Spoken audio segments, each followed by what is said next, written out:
கம கம கம கமன்னு நெய் பண்ணலாமா?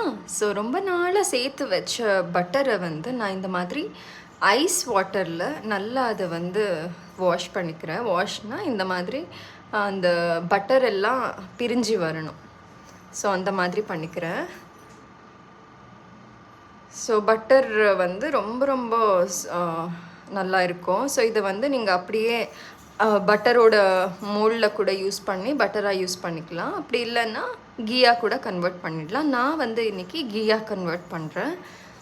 ஸோ அதுக்கு வந்து நல்லா அந்த ஐஸ் வாட்டரில் அந்த கழுவி எடுத்துக்கணும். ஸோ பட்டர் எல்லாமே பிரிஞ்சு வந்ததும் அதை வந்து ஒரு பேனில் போட்டு நல்லா மெல்ட் பண்ணிக்கணும். மெல்ட் பண்ணும்போது வீடெல்லாம் நெய் வாசம் தூக்கும் அப்படியே. ஸோ இவ்வளோ பட்டருக்கு வந்து எனக்கு கொஞ்சமாக தான் கீ கிடச்சிது. ஸோ இவ்வளோ தான் கிடச்சிது. தேங்க்யூ, பாய்.